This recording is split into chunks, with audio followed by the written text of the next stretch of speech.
오늘 본문은 사무엘하 7장 4절에서 13절 제가 봉독하겠습니다. 그 밤에 여호와의 말씀이 나단에게 임하여 이르시되 가서 내 종 다윗에게 말하기를 여호와께서 이와 같이 말씀하시되 내가 나를 위하여 내가 살 집을 건축하겠느냐. 내가 이스라엘 자손을 애굽에서 인도하여 내던 날부터 오늘까지 집에 살지 아니하고 장막과 성막 안에서 다녔나니 이스라엘 자손과 더불어 다니는 모든 곳에서 내가 내 백성 이스라엘을 먹이라고 명령한 이스라엘 어느 지파들 가운데 하나에게 내가 말하기를 너희가 어찌하여 나를 위하여 백향목집을 건축하지 아니하였느냐고 말하였느냐. 그러므로 이제 내 종 다윗에게 이와 같이 말하라. 만군의 여호와께서 이와 같이 말씀하시기를 내가 너를 목장 곧 양을 따르는 데에서 데려다가 내 백성 이스라엘의 주권자로 삼고 내가 가는 모든 곳에서 내가 너와 함께 있어 내 모든 원수를 내 앞에서 멸하였은즉 땅에서 위대한 자들의 이름같이 내 이름을 위대하게 만들어 주리라.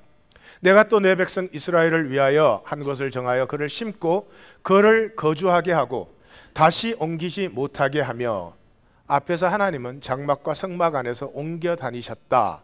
그런데 여기에 그를 심고 그를 거주하게 하고 다시 옮기지 못하게 한다. 그 대조를 느끼셨습니까?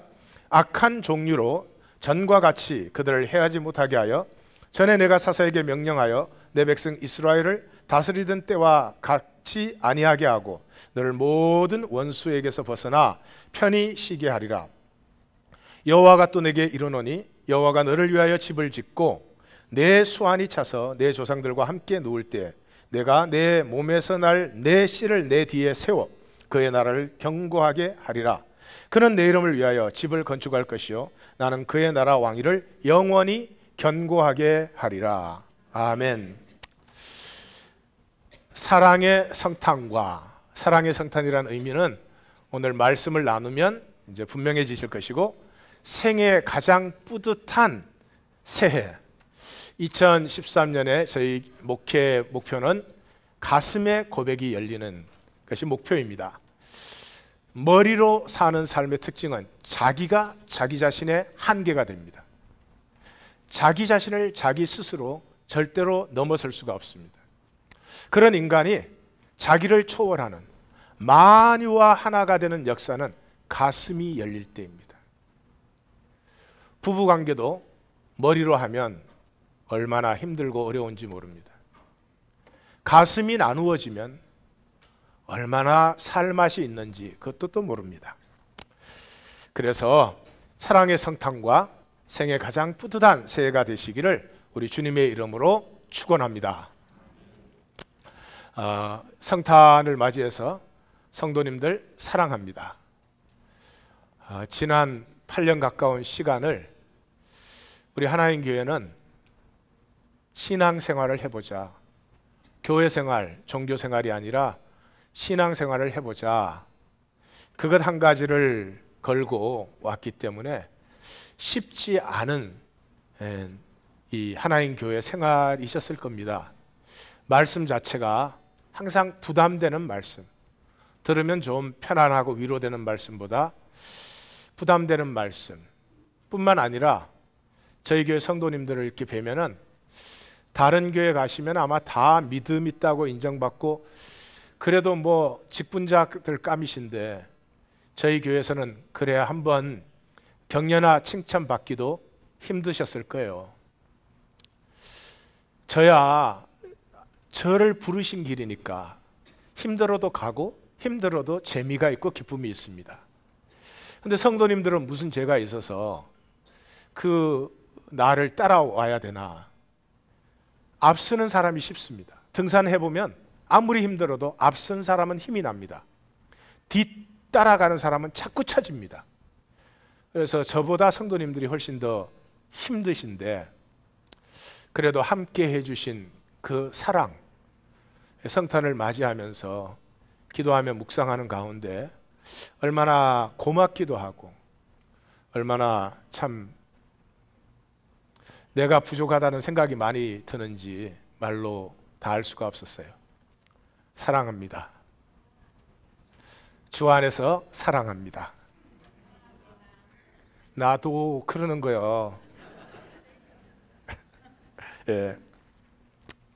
오늘 말씀은 사무엘하 7장 나단의 신탁이라고 불리는 아주 유명하고 아주 중요한 부분입니다. 왜 중요하냐 그러면 이 신탁 때문에 예수 그리스도를 다윗의 줄기에서 나온 다윗의 자손, The Son of David으로 우리가 고백합니다. 예수 그리스도의 왕권을 하나님이 약속한 다윗의 왕권을 이은 왕권으로 고백을 합니다. 뿐만 아니라 하나님의 나라를 다윗의 왕국의 뿌리를 둔 하나님의 나라로 우리가 그렇게 고백합니다. 그래서 유대교와 우리는 비슷하게 보이지만 정반대입니다. 기독교의 가장 반대가 되는 종교를 본질적으로 보면은 유대교입니다. 그럼에도 불구하고 유대교의 경전인 구약을 우리가 받고 또 그 말씀을 묵상하고 살려고 하는 이유는 바로 이 나단식 신탁 때문에 우리가 그렇게 하는 것입니다. 그래서 잘 아실지는 모르겠지만 소위 복음주의 신앙이라고 하는 그 신앙의 핵을 이루는 부분이 사무엘하 7장입니다. 이 7장의 이해가 아주 중요하기 때문에 제가 매 절마다 중요한 말씀을 다 그대로 적어놨습니다. 전통적으로 이 나단의 신탁은 이렇게 해석을 합니다. 1절에서 7절까지는 믿음의 왕과 여호와께서 주의 모든 원수를 무찌르사 왕으로 궁에 평안히 살게 하신 때, 왕권이 확립된 때, 하나님이 다윗을 왕으로 부르셨는데 부르심이 이루어진 때에, 그때 다윗이 그 가슴에 있는 것을 나단 선지자와 나누는데, 나는 백양목 궁에 있는데 하나님의 교회는 휘장 속에 있다. 그러니까 나단이 하는 말이 여호와께서 왕과 함께 하시니 마음에 있는 모든 것을 행하십시오. 그리고 나단이 잠자리에 들었는데 밤에 여호와께서 나단에게 나타나서 내 종 다윗에게 이렇게 얘기해라 그러면서 내가 살 집을 너가 건축하겠느냐? 나는 집에서 살지 아니하고 장막과 성막 안에서 이리저리 옮겨 다니며 너희와 함께 하지 않았느냐? 내가 누구에게 백양목 집을 건축하지 아니하였냐고 물은 적이 없지 않느냐? 제가 집을 저렇게 하이라이트 시킨 이유는 이 집에 대한 해석이 아리까리합니다. 단어는 하우스라는 단어예요. 평범한. 그런데 이 하우스가 성전, 템플이 될 수도 있고 왕조, 다이너스티가 될 수도 있고 또 그 이상을 훨씬 넘어가는 의미도 될 수 있습니다. 집이라는 말이 얼마나 많이 나오는지 여러분들이 이렇게 인식할 수 있도록 제가 하이라이트를 시켜놨어요. 자, 1절에서 7절까지를 보면 5장에서 블레셋과 전쟁하는데 다윗이 정신이 없어요. 6장에서 실로에 있는 언약궤를 옮기다가 그 너무나 기뻐서 춤을 덩실덩실 웃옷을 벗고 추니 왕의 채통이 되겠습니까? 그래서 미갈이 채통 없다고 나무랐습니다.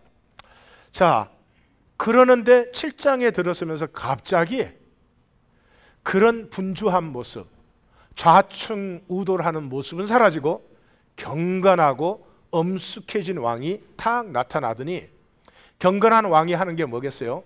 예, 성전을 짓는 것입니다. 성전을.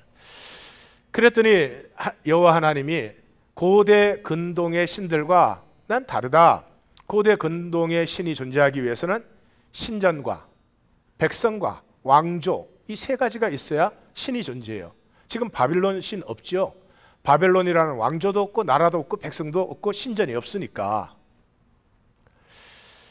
그냥 하나님은 나는 나로 존재한다. 그래서 자기 신전을 다른 나라의 그 군대를 써서 무너뜨려 버리시고 자기 백성을 파해 버리시고 자기가 세운 왕조를 끊어 버리십니다. 그러고도 나는 그런 것들에 의해서 존재하는 하나님이 아니라 I am who I am. 나의 존재 근거는 나이야. 그래서 이 하나님을 만나야 됩니다. 이 하나님을 만나기까지 우리가 다 뭐 합니까? 내 존재의 근거 만드는 거예요. 나 이렇게 뭐 똑똑하잖아요. 성공했잖아요. 나 이렇게 유식하잖아. 나 이렇게 학력 가졌지, 경력 가졌지. 그러니까 나 존재할 가치가 있지요. 그거 인정해 주세요. 그게 인생이에요. 근데 하나님 안에서는 그런 거 배설물 같아요. 왜? 하나님의 사랑으로, 하나님의 생명으로 창조하시고 영원한 약속을 주신 내가 있으니까, 내가 존재의 근거지, 내가 무슨 그런 거 없다고 한탄한 일도 아니고 있다고 무슨 교만할 일도 아닌, 존재의 담보를 만들지 않는, 내가 삶에 사는 것은 내 생명 피어남을 누리기 위한 것이지, 내가 누구에게 내 존재의 인정을 구걸하기 위해서 살겠느냐 하는 이런 당당한 담대함, 생명 피어남은 이 하나님을 만나기 전까지는 세상 어디에서도 절대로 올 수가 없습니다. 그래서 하나님이 나는 나야, 나를 위해서 무슨 백양목 궁을 만들겠느냐 그랬습니다. 그러고는 8절에서 17절까지 그 유명한 나단의 신탁을 줍니다. 내가 너를 이스라엘의 주권자 왕으로 삼았고 내 이름을 위대하게 만들겠다. 내가 한 곳을 정하여 그를 심고 이제는 더 이상 옮겨 다니지 않습니다. 무슨 말이죠? 국가가 설립되었습니다. 그리고 여호와가 너를 위하여 집을 짓고, 이제는 하나님이 다윗을 위해서 집을 짓겠대요. 이 집은 뭐예요? 템플일까요? 왕조, 다이너스티일까요? 아니면 그 이상일까요? 그리고 내 몸에서 날 내 씨를 내 뒤에 세워, 두말할 것도 없이 내 뒤에, 내 몸에서 날 내 씨를 우리는 예수 그리스도로 해석하죠. 예, 그렇지만 또 솔로몬으로 해석하는 사람들도 있죠. 그의 나라를 견고하게 하리라. 그는 내 이름을 위하여 집을 건축할 것이고 나는 그의 나라와 왕위를 영원히 견고케 할 것이다. 나는 그에게 아버지가 되고 그는 내게 아들이 되리니 내 은총을 더 이상 뺏지 않는다. 사울이 잘못했을 때 은총을 빼앗았지만 너에게는 내가 은총을 뺏지 않는다. 왜? 아버지와 아들의 관계가 되었으니까. 그래서 내 집과 내 나라가 내 앞에서 영원히 보존되고 내 왕위가 영원히 견고하리라. 무슨 말입니까? 하나님께서 다윗을 왕으로 세우셨고 성전을 세우려는 다윗의 마음을 받으시고요. 그 마음, 여기에서 착각하시지 말 것은 마음만 먹으면 되는 것이 아니고 이 마음이 다윗에게는 중심의 진실함이었습니다. 그래서 다윗이 생애 마지막까지 이 중심의 진실함을 삶으로 나타냈습니다. 성육되었습니다. 그래서 하나님께서는 이 다윗의 마음을 받으심으로 말미암아 그 마음, 그 깨어진 고백, 이 피어나는 그 자리가 하나님의 나라가 피어나는 뿌리로 하나님이 받으신 거죠. 그래서 다윗과 하나님의 관계는 생명 관계가 되었습니다. 그래서 출애굽기 19장 5절에 있는 if가 드디어 사라졌습니다. 만약 너희가 내 언약을 지키면 이렇게 복을 받을 것이다 하는 if가, 그리고 만약 너희가 내 언약을 지키지 않으면 이렇게 저주를 받을 것이다 하는 그 if가 사라진 것입니다. 사라진 것입니다. 사라진 것입니다. 어떤 일에도 이제는 하나님이 우리를 저주하지 않습니다. 예, 제 원고에 성도들 아멘 크게 그렇게 되어 있는데요. 어떤 일을 어떻게 하셔도 하나님은 결코 우리를 저주하지 않으십니다. 자, 18절에서 29절에는 하나님이 이렇게 인간이 받을 수 없는 약속을 인간에게 하시는데 이게 하나님의 마음이다. 그거는 마태복음 16장에서도 보죠. 베드로에게 내가 이 반석 위에 나의 교회를 세우리니 하고 주는 축복은 사람에게 줄 수 없는 축복이죠. 천국의 열쇠를 준다. 내가 땅에서 매면 하늘에서 매고 풀면 하늘에서도 풀리고 음부의 권세가 사람에게 줄 수 없는 약속을 주시는 하나님, 이게 하나님의 마음이죠. 아버지의 마음이죠. 이 마음을 받고 어떻게 가만히 있겠어요? 다윗이 답변할 수밖에 없죠. 당연한 답변이 나옵니다. 나는 누구이며 내 집이 무엇인데 나를 여기까지 이르게 하십니까? 여기까지 이르게 한 것도 큰데 이것을 오히려 적게 여기시고 먼 장래 하나님의 나라까지도 약속을 하시니 이걸 어떻게 제가 감당할 수 있겠습니까? 주의 말씀으로 말미암아 주의 뜻대로. 이건 제 공로, 제 노력으로 이루어질 수 있는 일이 아니니 주의 말씀으로 말미암아 주의 뜻대로 이루어질 것을 믿습니다. 이 부분의 특징을 보면 다윗이 자신을 종으로 부릅니다. 우리 예수님이 종으로 오셨다. 여기에 통하는 마음이 있죠. 그리고 하나님을 주 여호와 아도나이 야훼 그렇게 부릅니다. 아도나이라고 하는 것은 야훼는 이스라엘의 하나님이지만 그 하나님을 나의 주님으로 고백할 때 아도나이, personalized, 여기서 나의 주 여호와 하나님 이렇게 부르는 거죠. 그 다음에 그런 반응에 이어서 성령 찬양이 나오는데요. 이 찬양이 좀 아리까리합니다. 자, 처음에 주는 위대하시니 주와 같은 이가 없고 주 외에는 신이 없습니다. 그렇게 하고 또 어떤 나라가 주의 백성 이스라엘과 같겠습니까? 하나님이 구속하셨고 하나님이 자기 백성으로 삼으셔서 큰 일을 행하시고 두려운 일을 애국과 다른 나라들에게 이스라엘을 위해서 행하셨으니 이 어떤 나라가 이스라엘 같겠습니까? 이 이스라엘을 영원한 주의 백성으로 세우시옵소서. 보면 비교할 수 없는 유일한 하나님, 비교할 수 없는 유일한 이스라엘. 그래서 이제 하나님을 쓱 높이면서 이스라엘도 슬쩍 높여놓은 기분도 드는 것이에요. 그러고는 하나님이 세우시는 영원한 이스라엘로 말씀대로 이루시옵소서. 이렇게 성령을 마칩니다.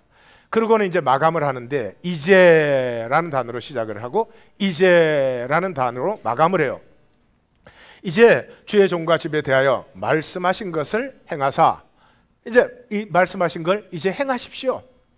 만군의 여호와는 이스라엘의 하나님이라 다윗의 집이 주 앞에 견고하게 하시고 내가 너를 위하여 집을 세운다고 하셨기 때문에 내가 이것을 간구하는 마음이 생겼습니다. 어떻게 이것을 내가 주님께 감히 간구하겠습니까?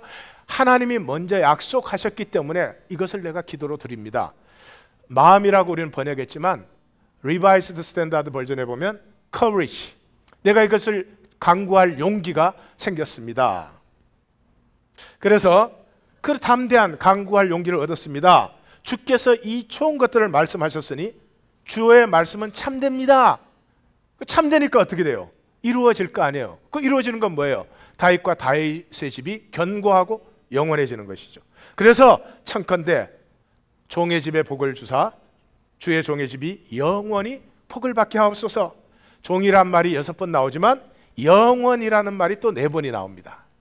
그러니까 하여튼 어쨌든 잘 보면 종인 다윗과 다윗의 집을 영원하게 하옵소서라고 하는 것이 아주 간절함으로 들어있는 마감을 한 것이죠.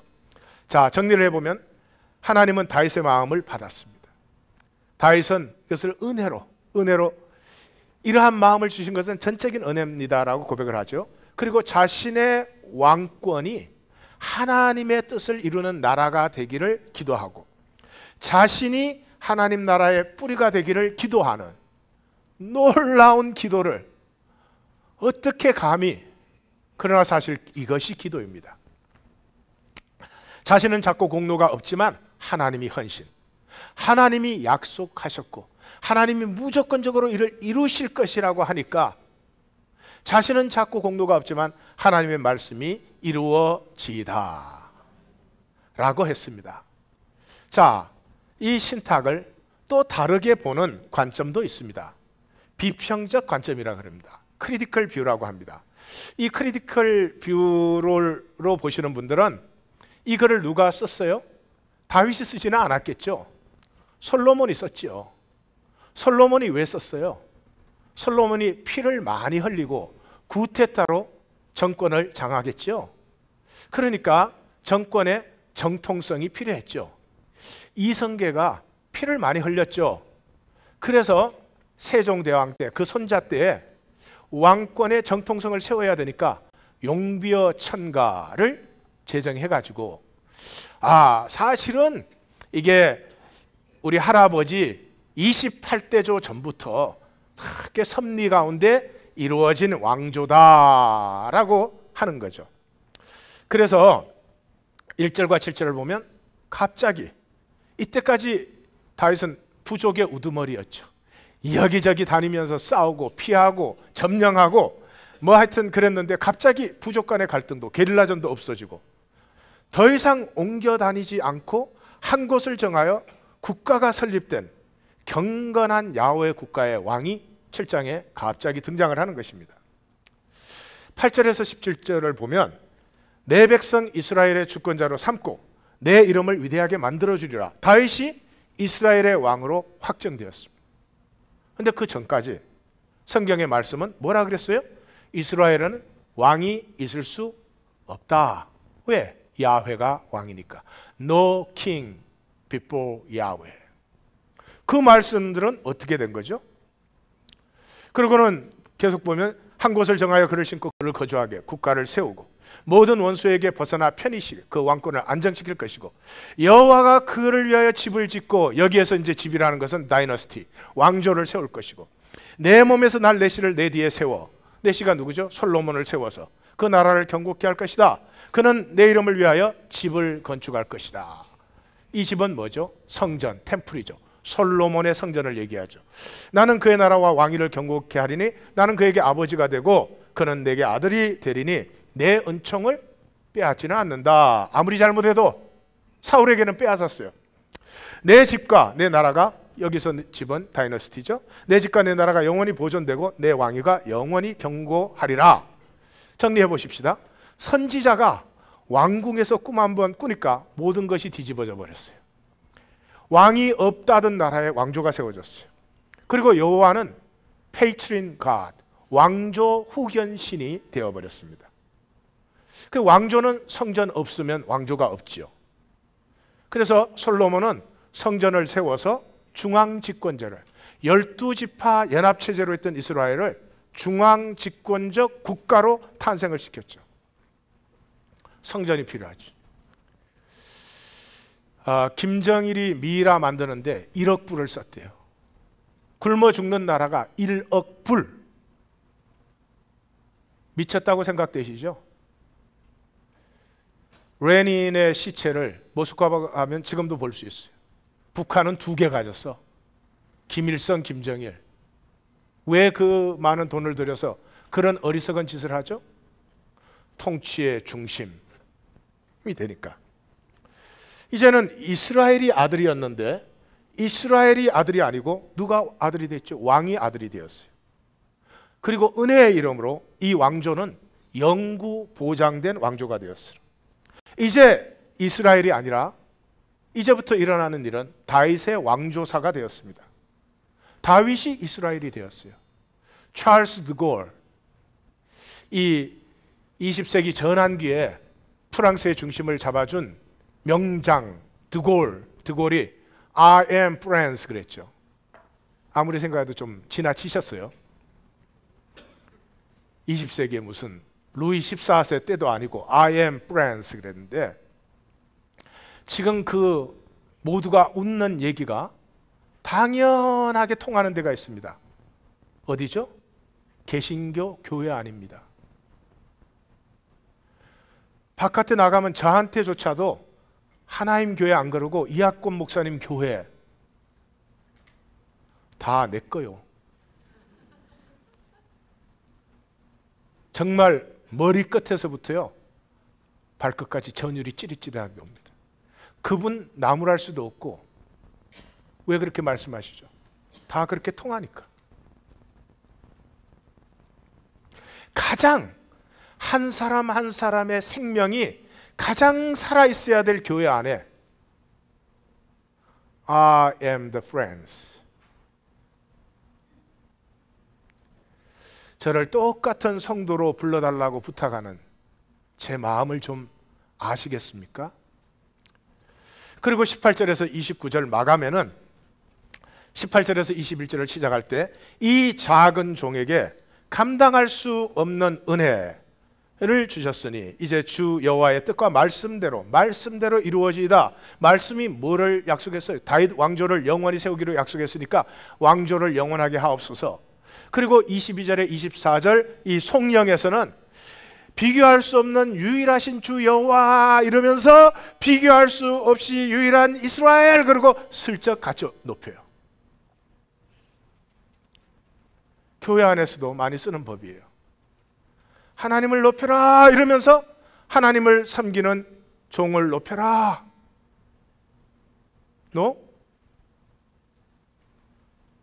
한국 교회, 만약에 교회 안에 그런다면 그 교회는 복음을 모르는 교회입니다. 복음에서는 나올 수가 없는 것이죠. 그러면서 영원히 주의 백성으로 세우시옵소서.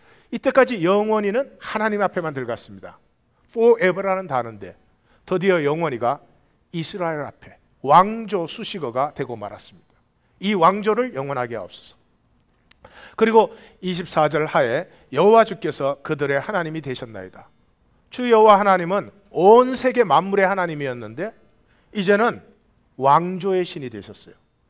18절에서 21절 시작할 때 나는 작고 하나님은 이렇게 높고 위대하신다고 차이가 쫙 났었는데 22절에서 24절 성령을 마치고 보니까 하나님과 왕조는 동급이 되었네요. 하나가 되었네요.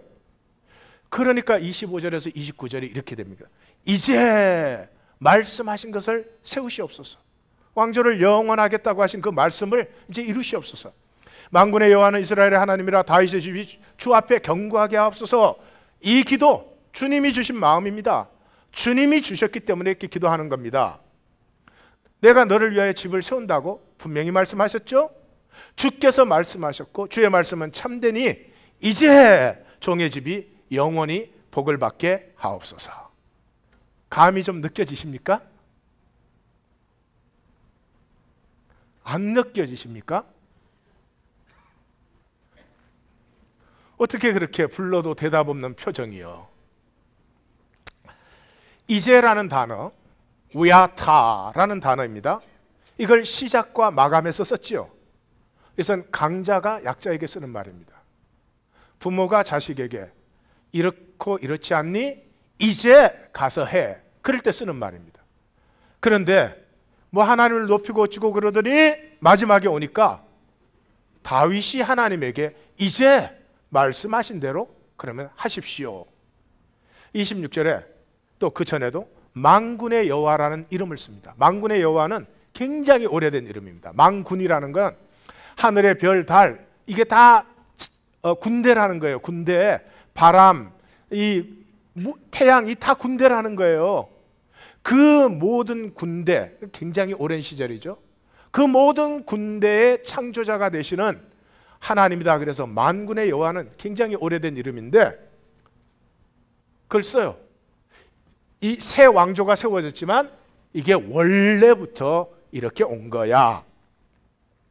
다윗의 왕조와 여호와는 공동 운명이 되었고 이 고백은 다윗이 하지만 하나님이 주셨기 때문에 하는 것이니 다윗의 왕조가 세워지는 것은 하나님의 뜻이다. 이제 모든 말씀은 왕조 전통성의 근거가 되고 말았습니다. 자, 어느 쪽이 옳습니까? 어느 쪽이 옳습니까? 양쪽이 다 옳습니다. 계시의 비밀을 아셔야 됩니다. 계시의 비밀은요, 계시를 어떻게 해석하느냐에 달려 있지 않습니다. 수준과 자기의 신앙에서 이렇게 해석할 수도 있고 저렇게 해석할 수도 있습니다. 그러나 중요한 것은 받은 계시를 사는 것입니다. 사는 것을 인격이라고 합니다. 인격. 그래서 계시를 어떻게 받든지 무릇 있는 자는, 계시를 받아서 사는 자는 넉넉하게 되지만 계시를 받아서 살지 않는 자는 있는 것도 빼앗긴다. 이것이 하나님 나라의 비밀이에요. 무슨 말인지 잘 모르시겠죠? 제가 얘기를 해드리죠. 앤서니 드멜로를 저는 좋아합니다. 저는 20세기에 3대 영성가를 고르라 그러면 토마스 머튼과 앤서니 드멜로와 헨리 루엔을 꼽을 것입니다. 그 앤서니 드멜로의 우화 중에 이런 우화가 있어요. 아브라함이 나이 들고 병들고 불쌍한 거지 하나를 길에서 봤습니다. 집으로 데리고 와서 목욕을 시켜주고 약을 주고 치료해주고 아주 맛있는 밥과 떡과 포도주를 마련해서 대접을 해줬습니다. 그런데 잘 씻고 다 치료받고 먹는 이 거지가 말이죠, 감사의 생각은 눈꼽만큼도 없고 계속 불평을 해야 되는 거예요. 왜 하나님은 나를 창조해가지고 저 사람처럼 부자고 건강하게 안 하고 이렇게 병들고 약하고 가난하게 했냐, 계속 불평을 해야 되는 거예요. 다 먹고 나서 아브라함이 더 이상 참을 수가 없어요. 그 사람을 보고 당신은 사랑받을 자격이 없어, 이렇게까지 섬겨주는데 고맙다는 말 한마디 없이 이렇게 불평하느냐, 그리고 쫓아버렸어요. 그날 밤에 잠이 들었는데 하나님이 아브라함에게 오셔서 그러는 거예요. 나는 그 사람을 50년 참았는데 넌 한 끼도 참을 수가 없느냐. 무슨 말 하고 있죠? 이것은 무슨 윤리적인 그런 얘기가 아닙니다. 의식의 차이입니다. 아브라함이 가졌던 의식과 하나님이 가진 의식의 완전히 다른 차원이에요. 우리의 차원에서 계시를 받으면 우리는 남 공격하는 것부터 배웁니다. 나는 옳게 해석한다 이거야. 그러니까 잘못 해석한 쟤들은 잘못됐다는 거지. 내가 옳은 것으로 그만이야. 나는 옳으니까 그리고 안 살아. 그게 악입니다. 자, 나단의 신탁을 전통적으로 해석하셔서 그것을 사시든지, 그것을 산다는 말은 좀 이따 보겠지만, 아니면 비평적으로 받으셔서 이 역사의 정치, 경제, 문화가 다 무슨 말이에요? 진리를 얘기하죠. 예? 정치가들이 다 백성이 잘 살아야 된다 그러잖아요. 그런데 백성을 잘 살리기 위해서 그 말을 해요? 아니죠. 그 말 가지고 자기의 파워를 잡기 위해서 하잖아요. 그러니까 그러한 그 파워의 모노폴리, 파워의 헤제모니를 사람들을 이용해서 끌어모으는 그런 것에 투쟁하는 삶을 사시면 비평적 해석, 해석에 이름 붙일 건 없지만 그렇게 해석한 것도 훌륭한 해석이다 이 말이죠. 중요한 것은 이렇게 보느냐 저렇게 보느냐, 그건 하나님이 주신 대로 받을 일이지, 중요한 걸 사느냐 안 사느냐 하는 거라 이 말이죠. 살고 안 사는 것은 다른 것에 달린 게 아니고요, 내가 실천해야지 굳게 결심하는 것이 아니고요, 의식 자체가 하나님의 말씀을 받으면 살고 싶고 그 말씀이 내 속에서부터 피어나는 의식이 돼야 사는 것이지, 나는 50년을 참았는데 너는 한 끼도 못 참니? 그 의식의 차이에서 노력한다고 되는 일이 아니다 이 말이죠. 그래서 믿음은 뭐냐? figuring out 하는 게 아닙니다. 교회의 말씀이 선포되는데요, 하나님의 계시가 선포되고, 계시가 선포되면 받은 대로 살면 되는데, 하나님의 말씀이 선포되지 않고요, 하나님의 말씀을 빙자해서 솔로몬식에 내가 말씀 선포했으니까 이대로 따라, 내가 말씀 선포했으니까 믿어요. 하나님을 믿어야 되는데 목사의 말을 믿으려는 거지, 목사의 목회 방향을 믿으려는 거지. 하나님의 말씀에 순종해야 되는데 하나님의 말씀에 순종이 아니라 목회자의 인도에 순종하라.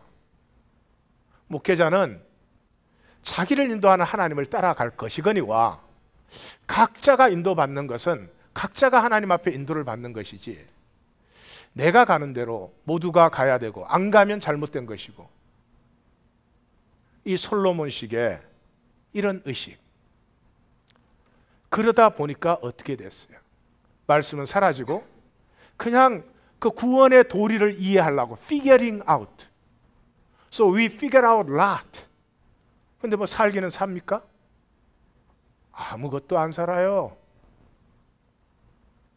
함께 사는 가족에게조차 내 마음 상하면 말과 생각과 감정이 얼마나 날카롭게 상대방의 피를 흘리게 하는지 모릅니다. 내가 정통이다, 내가 옳다는 것 가지고 파워로 사용하지, 하나님의 마음이 흘러나가는 servant, 섬김의 사랑으로 쓰지 않는다 이 말이죠. 신앙은 피겨잇 아웃이 아닙니다. 이순신 장군이 구원을 받았나 안 받았나, 그런데 답을 받는 것이 신앙이 아니에요. 어린아이가 엄마를 피겨잇 아웃 합니까? 우리 엄마 학력은 뭐야? 응? 우리 엄마 패션은 컨셉이 맞나? No. 어린아이는 엄마를 경험합니다. 경험하면서 엄마를 알기 때문에 그 엄마의 모든 부족함에도 불구하고 그 엄마의 모든 사랑을 나누고 받을 수 있습니다. 야다예요, 야다. 나의 선택은 어느 쪽인가? 여러분 궁금하십니까? 두말할 것도 없이 저의 선택은 전통적인 입장입니다. 저는 아무리 읽어도 그 다윗의 마음이 느껴져요. 그냥 얼마나 투쟁의 삶을 살아오던 다윗이 드디어 평안하게 되면서부터 다윗의 마음에 하나님이 제일 먼저 생각난 것은 제가 아는 다윗으로 볼 때 당연한 것입니다. 그리고 이 다윗의 마음은 그냥 마음이 아니고 중심의 진실함이었습니다. 그래서 죄를 지었을 때 상하고 통회하는 심령을 내게 달라고 그는 하나님께 구할 수 있었으며, 실제로 그 생의 마지막에 그 상하고 통회하는 심령을 직접 살았습니다. 압살롬에게 쫓겨서 도피할 때, 시므이가 와서 저주할 때, 또 언약궤를 가지고 도피하려고 할 때 그는 아니다, 내가 망하는 한이 있어도 하나님의 뜻이 이루어져야 된다 라고 함께 도피하는 모든 군사들에게 그는 분명히 선언했습니다. 이 다윗을 아는 사람이라면 다시 한번 읽어보십시오. 하나님을 위하여 전을 짓고자 하는 다윗의 마음이 나타납니다. 그 마음을 하나님은 너무 기뻐하십니다. 나는 전이 없어도 돼. 필요한 것은 너에게 성전이 세워지는 것이야. 그 성전은 돌이나 백향목으로 짓는 것이 아니고 너희들 속에 내 인격이 담겨질 때, 그것을 예수님이 내 육체가 성전이다, 예수의 육체 속에 하나님의 인격이 온전히 나타났으니까 그렇게 말하면서 너는 내 아들이고 나는 너의 아버지다, 우리 하나가 되어서 이 세상 모든 나라가 우리와 같이 될 때까지 우리 함께 손잡고 나아가자. 그기에 다윗은 전적인 하나님의 은혜입니다. 이제 주의 뜻이 이루어지게 하옵소서. 저는 그렇게 느껴집니다. 이제까지는 정통 해석만 하면 다 되었습니다. 옳은 것이니까요. 저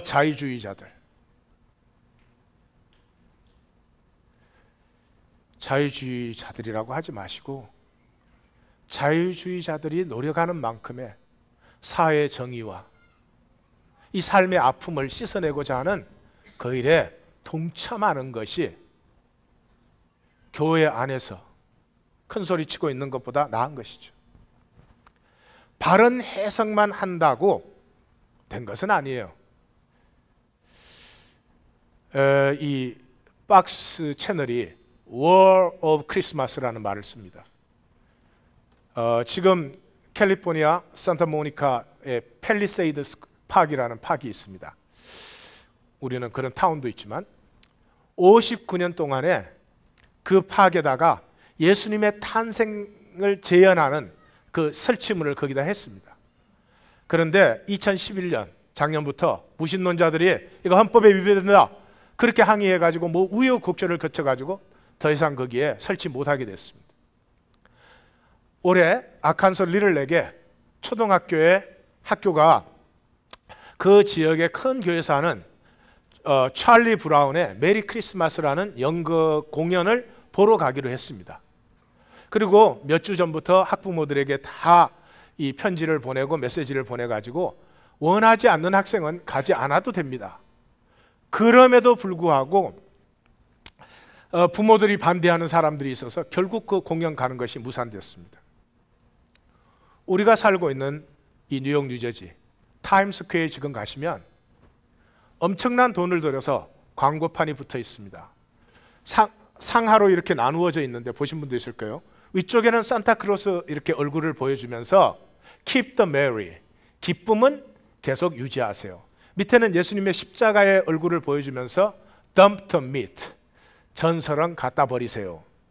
그렇게 했습니다.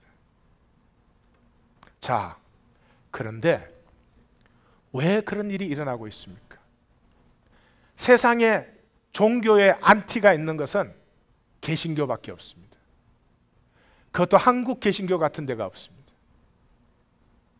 미국과 한국, 유일한 곳이 안티가 있는 것이. 왜 안티가 생겼어요? 우리가 옳다는 확신 아래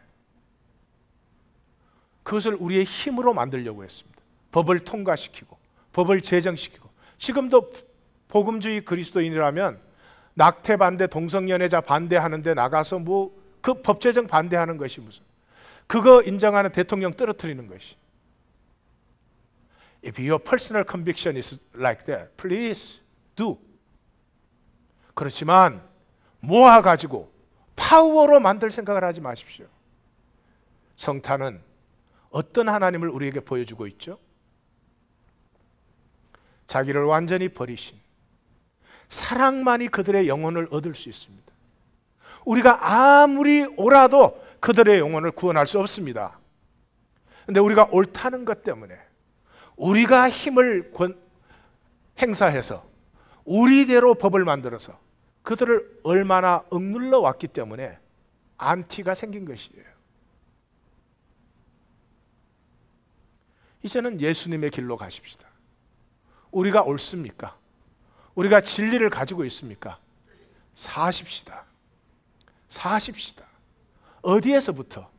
교회 안에서부터. 교회 안에서 살지 못하는 삶을 어떻게 바깥에서 살 수가 있겠어요? 옳지 말라는 것이 아닙니다. 옳은 것은 필요합니다. 그러나 옳은 것 때문에 내가 파워풀해지고 내가 다른 사람 판단 정지할 수 있다면 옳은 것 때문에 오히려 잘못되신 것입니다. 옳은 것 이상을 가십시오.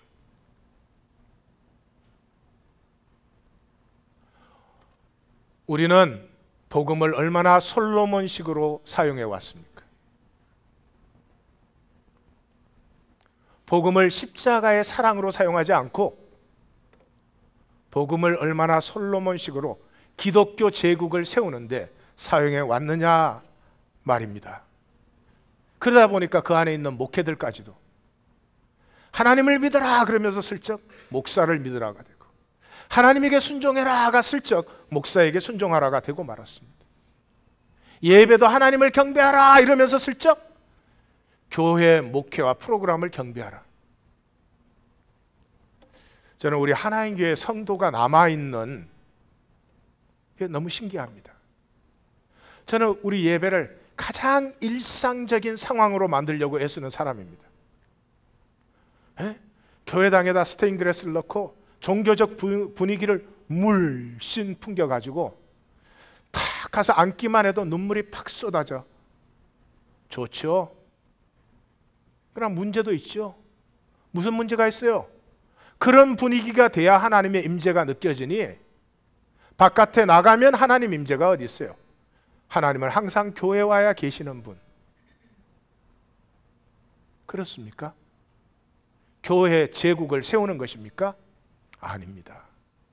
그래서 제 설교에는 교리적인 종교적인 언어를 가장 미니마이즈 시키고 어떻게 하든지 일상적인 모습으로, 제가 평소에 가족 앞에서 우리 성도들 앞에서 말씀하는 그 어투, 그 모습 그대로 설교를 나누려고. 할렐루야, 복이 애설지어다. 여러분들은 그동안 훈련에 대해서 두드러기 나시죠? 그러나 그 말 들어야 속이 내려가는 사람들도 있어요. 성탄이 무엇입니까? 하나님이 인간으로 오셨습니다. 참혹한 일입니다. 이것을 가장 선명하게 보여주는 것이 신약입니다. 신약은 시작하자마자 두 가지를 딱 선명하게 선포하죠. 첫 번째, 아들을 낳으리니 그 이름을 예수라 하라.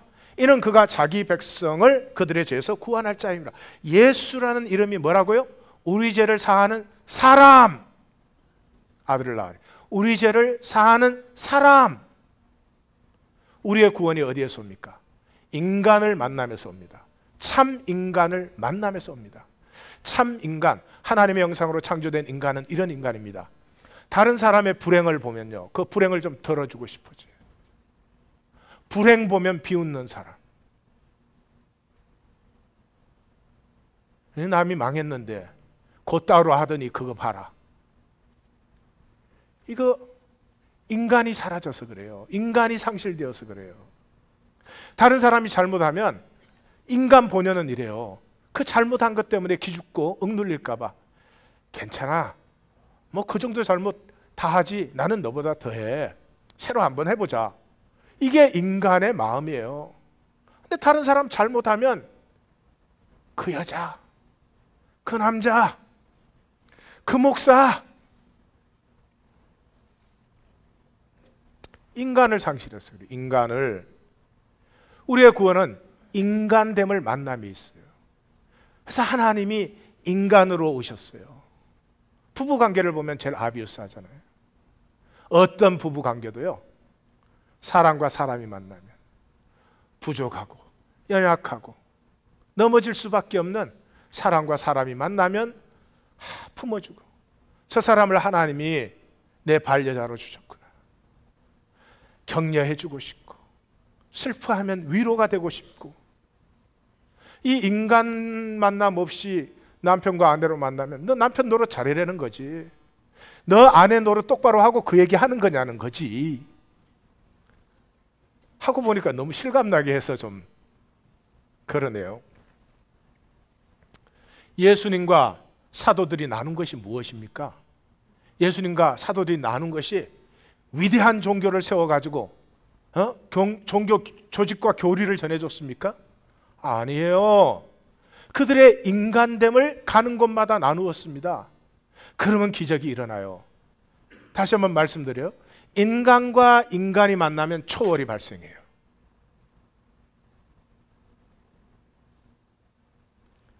선교가 무엇이에요? 인간이 상실된 자리에 나의 인간됨을 나누는 것인데, 요즘 선교는 인간은 감춰지고 무슨 빵, 옷, 약 그런 거 갖다 주는지, 그리고 그걸 어떻게 선교라고 감히 불러요? 예수님 그러셨어요? 돌로 떡을 만들어라 그러니까 왕창 만들어서 나누어 줬죠? 예? 예수님이 성전에서 뛰어내리라 그러니까 팍 뛰어내리시고 기적을 팍팍팍 보여주셨죠? 예수님이 너 온 세계 왕이 되어라 그러니까 온 세계 왕이 되셔가지고 모든 부정부패 다 척결하고 그러셨죠? 아무리 그래도 우리가 참된 인간을 만날 때까지 나 자신을 모르기 때문에 하나님의 영광의 역사가 내 안에 회복될 수가 없어요. 두 번째 뭐라고요? 보라, 처녀가 잉태하여 아들을 낳을 것이요 그 이름을 임마누엘이라 하라. 두 번째는 뭐예요? 우리와 함께하는 사람. 우리와 함께하는 사람. 우리와 함께 하려면 피차의 용기가 필요합니다. 우리 쪽의 용기는 어떤 용기예요? 이 세상에 제일 싫은 사람이 나를 다 아는 사람이에요. 우리는 다 적당히 가리고 나를 이렇게 대우해, 그리고 보여줄 것 보여주고 가릴 것 가려야 되지. 나를 다 알아요. 그럼 그 앞에서는 I can't control anything. No control. 내 모든 것을 아시는 그분과 함께 하면 내가 거룩해서가 아니고요, 내가 성숙해서도 아닙니다, 내가 옳고 잘나서가 아닙니다. 내 중심의 진실함을 고백할 수밖에 없어져요. 나의 이 신적 광기를 버릴 수밖에 없는 위대한 용기가 필요합니다. 하나님 쪽에서도 용기가 필요합니다. 이 땅에 오셔서 가장 처절한 저주의 자리까지 털 깎는 자 앞에 잠잠한 양처럼 모든 것을 받아들이시. 왜 하나님이 이 땅에 낮고 천한 자리에 오셔서 자기를 죽기까지 희생제물로 내어주셨죠? 내가 그만한 가치가 있기 때문입니다. 하나님은 무가치한 일을 절대로 하지 않습니다. 다시 말씀드려요. 우리 한 사람 한 사람을 위해서 하나님이 자신을 희생할 만한 가치가 우리 속에 있습니다. 우리에게 하나님의 생명 속에 가치가 있습니다. 세상에 속지 마시고 내 안에 하나님이 주신 이 생명 피어나는 삶으로 열리는 2012년에 성탄이 되실 줄 믿습니다. 창세기 1장 26절을 보십시오. 우리의 형상을 따라 우리의 모양대로 우리가 사람을 만들고 모든 것을 다스리게 하자. 이건 하나님의 사랑에 붙들림 받아서 사도 베드로가 주는 그리스도시요 살아계신 하나님의 아들이라고 고백한 것처럼 나로서 감히 고백할 수 없는 나단의 신탁에 나오는 다윗의 고백과 같은 고백이 팍 피어날 때, 그때 하나님의 가슴이 내 가슴 되어버리고 하나님의 생명이 내 생명 되어버려서 하나님의 생명이 피어 흐르기 시작하는 생수의 강이 흘러 넘치리라. 베드로 사도는 믿음을 이렇게 표현합니다. 보배로운 믿음.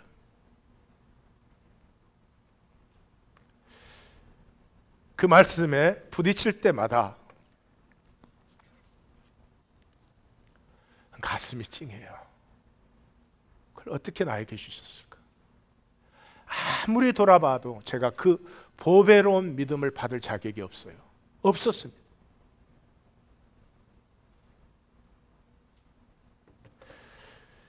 그래서 그 보배롭고 지극히 큰 약속을 우리에게 주셨고, 그 약속으로 말미암아 너희가 정욕 때문에 세상에서 썩어질 것을 피하여 신의 성품에 참여하는 자가 되게 하셨다.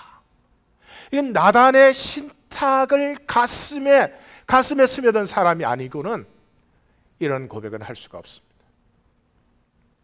이 성탄에 제가 성도님들에게 나누고 싶은 말은 사실은 이거 하나입니다. 이렇게 길게 복잡하게 얘기했지만 한 사람 한 사람의 생명의 소중함을 아십시오. 내 생명의 소중함을 아는 만큼 소중한 인생을 아십니다. 내 죄를 사하시고 나와 함께 하시기 위해서 하나님이 자기의 모든 것을 희생하시고 제물로 내어주셨습니다. 이 사랑의 마음이 내게 임할 때 50년 참을 수 있습니다. 그냥 참지 않습니다. 기쁨의 소망 가운데 참을 수 있습니다. 내가 나의 의, 내가 옳다에 매달려 있는 한은 나는 모든 것을 할 수 있습니다. 능력이 있어질 수 있습니다. 능력 있는 삶을 살 수 있습니다. 그러나 한 가지 절대로 할 수 없는 것이 있습니다. 사랑입니다. 그런데 인생의 지고의 복이, 최고의 복이 사랑입니다. 하나님과 생명을 나누는, 오늘 다윗의 마음과 하나님의 마음이 얽혀 들어가서 영원하고 무한한 꿈을 피어내듯이 하나님과의 교제에 들어가서 이 보잘것없는 육체의 작은 생명이 하나님과 함께 꿈을 피워내는 이 가슴 없이 복음의 삶은 사라지지 않습니다. 흉내 내다 가시면 안 됩니다. 복음의 영광이 회복되는 이 성탄절이 된 줄 믿습니다. 기도하십시다.